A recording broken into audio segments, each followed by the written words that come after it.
Hello दोस्तों, मैं हूं सुरेंद्र खंडेलवाल और आज एक और शेयर का हम रिव्यू करने वाले हैं इंडियन ऑयल कॉरपोरेशन लिमिटेड। अगर आईओसी की बात करें तो पिछले एक दिन में इसने अपने इन्वेस्टर्स को 2.88% का नेगेटिव रिटर्न दिया है। वहीं पे पिछले 5 दिन में देखोगे तो ये 92.45 पे था और करंटली ये 89.35, तो इसने 3.35% का नेगेटिव रिटर्न दिया है। और एक महीने पहले भी ये 89.65 रुपीज पे आया था और लगभग आज वहीं पे है, तो एक महीने में भी इसने कुछ खास रिटर्न नहीं दिया। अगर पिछले 6 महीने की बात करें तो 6 महीने पहले ये 26 दिसंबर 2022 को 74.40 पे था, तो वहां से देखोगे तो उसने 20.09% का रिटर्न दिया है। अगर हम इसका 5 साल का चार्ट देखें तो 5 साल में इसने इन्वेस्टर्स को 14.09% का नेगेटिव रिटर्न दिया है। और वहीं पे अगर लाइफ टाइम देखे, अगर 2017 में 145 रुपए पे था ये, और वहां से इसमें काफी देखोगे तो इसमें स्लोप इसका अगर देखोगे तो काफी स्टीप इसमें करेक्शन हुआ था और फिर 87 पे आ गया था और फिर ये 2020 में तो 61 रुपीज तक अवेलेबल था और बीच में इसमें फिर थोड़ा सा मोमेंटम दिखा था। 2022 80 के आसपास आ गया था ये। अब हम कुछ और जानकारी इससे संबंधित देखते हैं।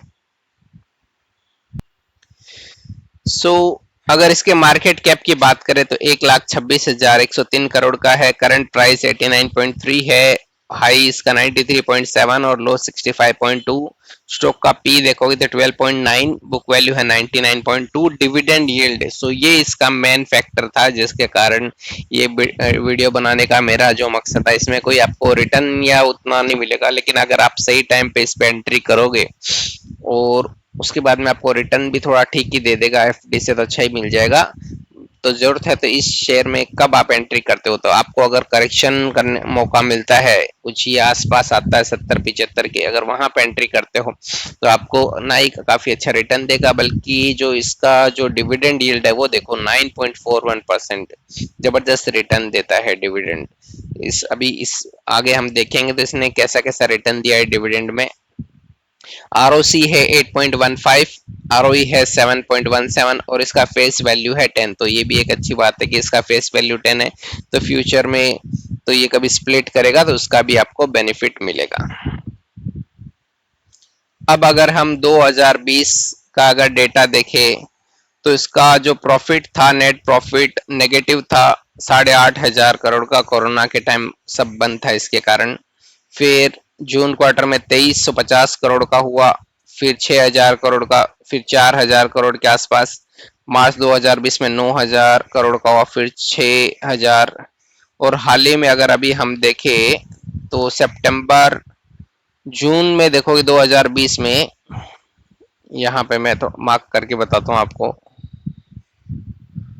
जून में 2020 में 883 करोड़ का प्रॉफिट था और फिर सितंबर क्वार्टर में इसमें बहुत बड़ा घाटा हुआ है, इसको 910 करोड़ का लॉस हुआ है।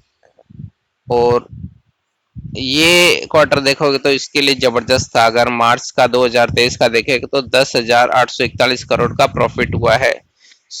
काफी अच्छा था ये वाला क्वार्टर। और दिसंबर में भी 890 करोड़ का प्रॉफिट हुआ है।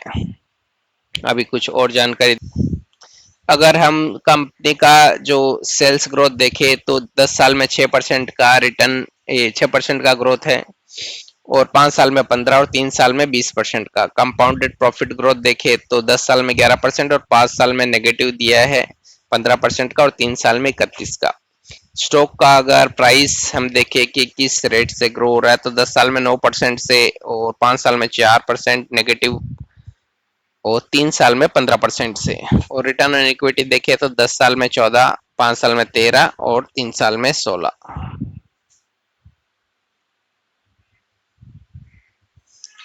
अब अगर हम प्रोमोटर्स की बात करें तो प्रोमोटर्स के पास 51.50% का, और अभी तक देखोगे तो प्रोमोटर्स ने अपनी जो हिस्सेदारी है उसमें कोई भी बदलाव नहीं किया है।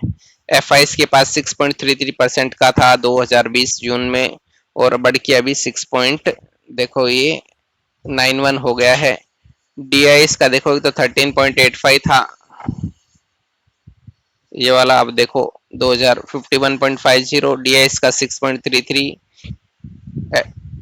FI का 6.33, DI का 13.85, गवर्नमेंट का 0.11 और पब्लिक का 28.20। और हाल ही में देखोगे तो पब्लिक ने काफी कम कर दिया, पब्लिक का जो रेशियो उसमें था पहले 28 पॉइंट था, और गवर्नमेंट का स्टेक देखोगे तो आप एक चौंक जाओगे कि मतलब गवर्नमेंट का स्टॉक इसमें पहले 0.11% का था, और हाल ही में गवर्नमेंट ने अभी देखोगे तो 19% की हिस्सेदारी इसमें ले ली है।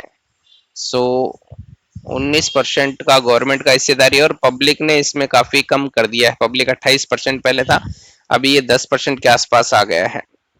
सो गवर्नमेंट ने स्ट्रेक लिया है, मतलब आप एक तरफ से थोड़ा बेफिक्र हो सकते हो कि काफी अच्छा रहेगा, ऐसा लॉस का इतना कोई मौका नहीं रहेगा। तो जो मेन मकसद मेरा जो ये वीडियो बनाने का था वो मैं अभी आपको बताता हूँ, इसका डिविडेंड का।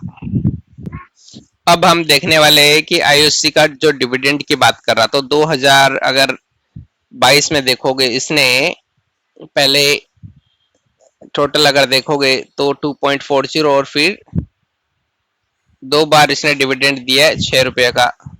वहीं पे 2021 की बात करेंगे हम, 2021 की देखोगे तो आपको कितना डिविडेंड मिलता है इसमें, पहले 7 रुपया 7.5 का दिया, फिर 3 रुपये का दिया है, फिर 1.5 रुपया का दिया, और फिर 5 रुपये का। तो अगर आप 80-90 रुपए के शेयर में अगर आप 15-16 रुपया डिविडेंड ले लेते हो तो देखो 17 रुपया, तो काफी अच्छा डिविडेंड मिलेगा आपको, मतलब।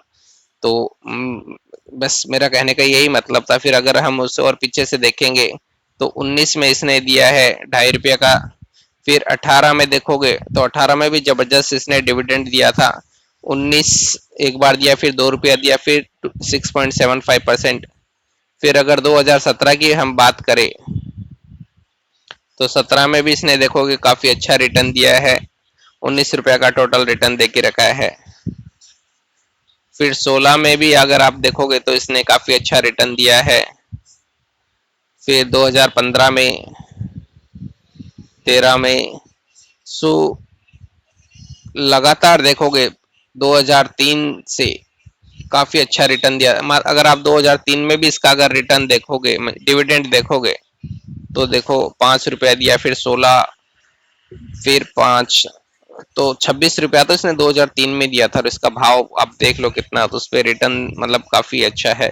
तो कहने का मतलब है कि ये स्टॉक आप रिटर्न के लिए, मतलब इसमें आप एंट्री करो कुछ ऐसा टाइम पे जिसमें कुछ मार्केट का कुछ करेक्शन हुआ, जैसे हाल पिछले साल जो यूक्रेन और रशिया का जो वॉर हुआ, छिड़ा था, जिसके कारण पूरे वर्ल्ड में जो, तो ऐसे टाइम पे इसके भाव गिर जाते हैं।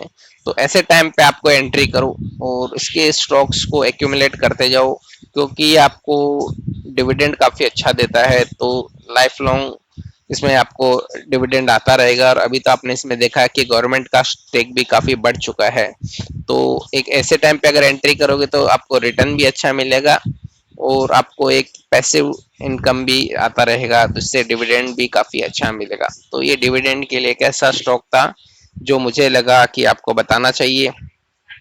और भी आगे आने वाले वीडियो में कुछ और ऐसे शेयर्स बताऊंगा जो कि अच्छे डिविडेंड मतलब देते हैं, और उसमें अगर सही टाइम पे एंट्री करेंगे तो आपको रिटर्न भी अच्छा मिल जाएगा और डिविडेंड भी आपका रहेगा। होप आपको ये वीडियो अच्छा लगा हो। ऐसी जानकारी के लिए आप हमारे चैनल से जुड़े रहे। धन्यवाद।